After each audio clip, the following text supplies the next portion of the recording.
algunas características de los falsos profetas, ¿no? De aquellos que comienzan a predicar y que cogen al Señor y en realidad son falsos. El mismo Señor ha dicho, cuídense, porque al final llegarán muchos que van a estar diciendo aquí es, aquí allá, y no es así. Y encontraba unas características que me llaman la atención. Una es el falso profeta, ¿sí? Bueno, en primer lugar, es profeta. ¿Por qué es profeta? A ver, no es profeta en el sentido estricto de la palabra, porque no está sirviéndole a Dios, pero sí se denomina profeta porque habla, así sea al revés, y entonces por eso es un profeta falso.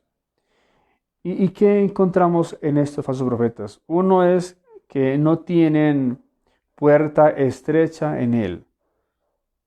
No, todo lo permiten, todo lo dejan para él. mm, el mal, la exigencia, no está en sus palabras. Dos, no predica doctrinalmente.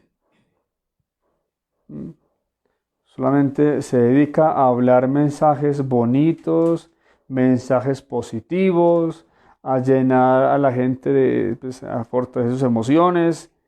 eh, Cae mucho en el emocionalismo, pero no predica doctrinalmente, no parte de la Sagrada Escritura, no se centra en la tradición de la iglesia, no se fija en el catecismo. Bueno, y esto nos puede caer a dintra y a destra, o sea, dentro de la iglesia, que también pueden haber falsos pastores, y fuera de la iglesia. Hay así que hay mucho más también. Entonces se dedican simplemente a hablar mensajes bonitos, muy positivos, a emocionar al público y solo predica sobre el amor de Dios, el amor de Dios, el amor de Dios y se le olvida la santidad, se le olvida el que la exigencia que Dios también pide para poderle agradar. Su Dios es el que Él mismo se inventa. Gravísimo eso. Entonces, cada quien se inventa su Dios y habla desde esa óptica. Hace unos días aquí hablaba del peligro tan grande que tenemos hoy de de ser comerciantes de la fe. Sí, hablamos de eso. Eso,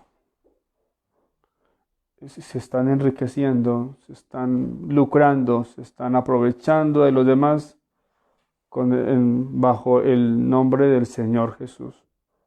Son falsos pastores. Aquellos que no enfatizan, ¿sí?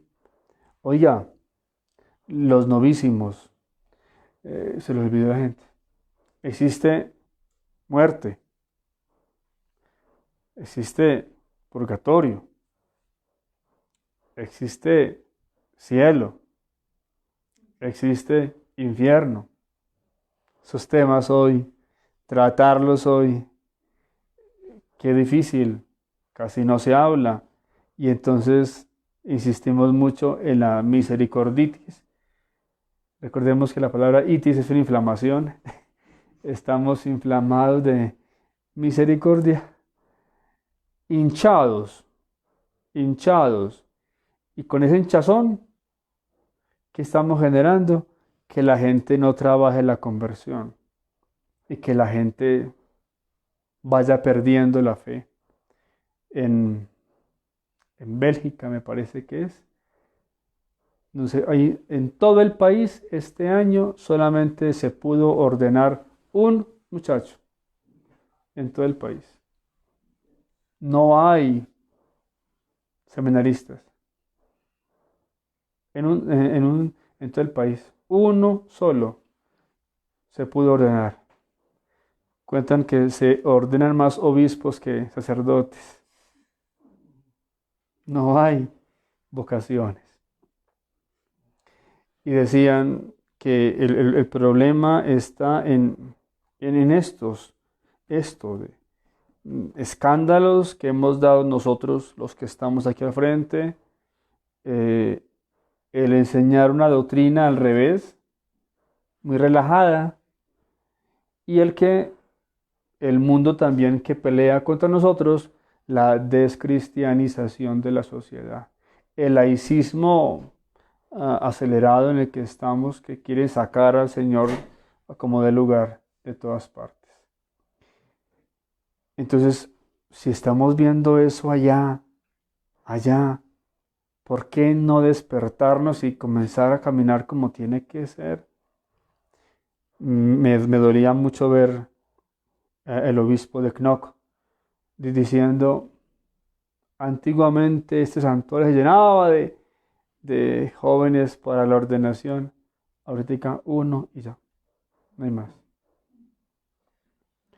Y entonces, y para allá iremos nosotros si no nos despertamos, si no nos cuidamos de los falsos pastores, si no comenzamos a caminar como Dios nos pide, ¿no?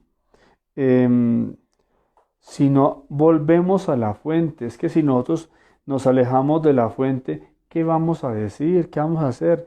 El evangelio no va a servir. Es decir, si yo no doy evangelio, si yo no enseño el evangelio, entonces a veces nos quedamos, por eso tenemos muy pocas personas formadas en la doctrina. Muy pocas personas entienden qué es la fe, entienden cómo se tiene que vivir cristianamente. Muy pocas personas viven su fe. El catecismo, aquí he dicho muchas veces, está sin estrenar. La gente no conoce, y entonces pues llega la ola de la descristianización y arrasa con todo, y como no tenemos nada, de dónde nos agarramos? Pues de nada, de nada.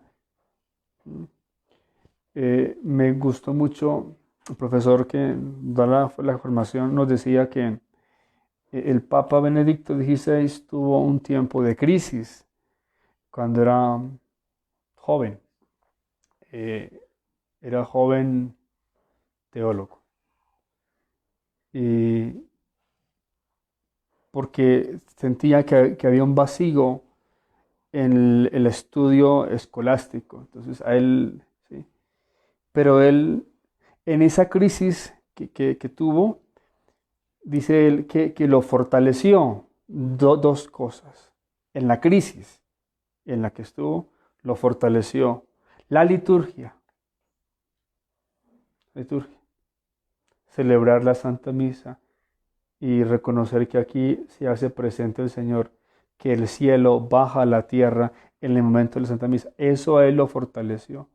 La lectura de los santos padres, sobre todo San Agustín. Pues en ese tiempo de crisis y de tanta cosa, pues habría que buscar la liturgia, volver a fortalecernos, pero igual si está tan desmantelada, entonces la gente, ¿de dónde se puede agarrar? Muy complicado, muy complicado.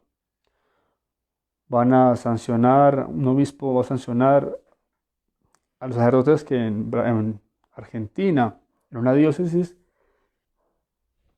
den la comunión en la boca. Los van a sancionar. Ya cerraron un seminario, lo cierran precisamente porque los seminaristas dijeron, no, estamos en un tiempo de confusión, de mucho desorden y de mucha incredulidad, tiempo casi como de apostasía, pues, de apostasía, ya no creemos. Y si esto es lo que nos puede ayudar en este tiempo de crisis, la devoción, la fe, la liturgia, y si la desmantelamos, ¿de dónde nos podemos agarrar? Pues de nada, de nada. Y aquellos falsos pastores son los que no hacen mención del pecado. Dicen, no, nada es pecado. Escuchaba a alguien que decía, es que Dios te creó. Y si Dios te creó con tus limitaciones y con todo lo que tienes, tú no puedes ser culpable de nada, porque tú fuiste creado por Dios y Él te creó así. O sea que usted no comete pecados. Y esa idea se está expandiendo en los jóvenes universitarios. Y entonces finalmente vamos a decir, ¿para qué me confieso? Esto no tiene sentido. Y entonces la gente va a dejar el sacramento de la confesión, porque pues esto no tiene sentido. Eso hace parte del fuero interno, hace parte de mi intimidad y nadie tiene por qué meterse en mi intimidad. Bien, hacia dónde vamos cayendo. Y entonces no se menciona el pecado, no se habla, no se predica a Jesús bíblicamente. Hemos caído en un ambiente a nivel cristológico de esquizofrénico. Hablamos al Señor Jesús, lo partimos como en pedazos. Entonces hablamos de, yo estudié esa cristología. Menos mal que después de estudiar logré mi conversión. Pero pues es muy complicado uno ver eso. Jesús, el Jesús histórico es uno y el Cristo de la fe es otro. Y entonces lo separan, lo separan. Y muchos sacerdotes de hoy, de mi generación, estudiamos eso. Y es eso lo que damos. Por eso estamos tan al revés. Si no tenemos una experiencia con el Señor Jesús de verdad, seguimos hablando y por eso es ese lenguaje donde ponen en duda los milagros, donde ponen en duda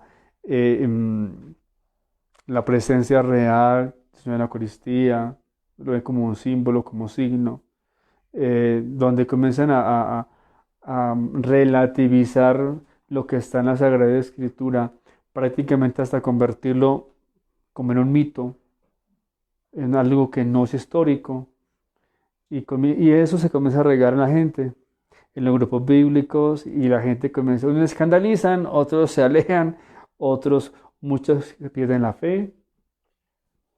Ha hecho mucho daño en algunos seminarios, jóvenes que se retiran y se retiran sin fe, porque dicen es que ya veo mal testimonio y luego me enseñan esto, entonces ¿de qué me sirve estar allá?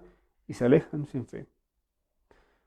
Y es eso, de separar a Cristo, y de hacerle ese daño tan horrible, de separarlo, el Cristo histórico, que es como un ser humano común y corriente, y el Cristo de la fe, que para muchos fue un invento de los apóstoles después de la muerte del Señor. Entonces uno queda perplejo, entonces esto es un cuento. Y entonces ese desorden en el que estamos.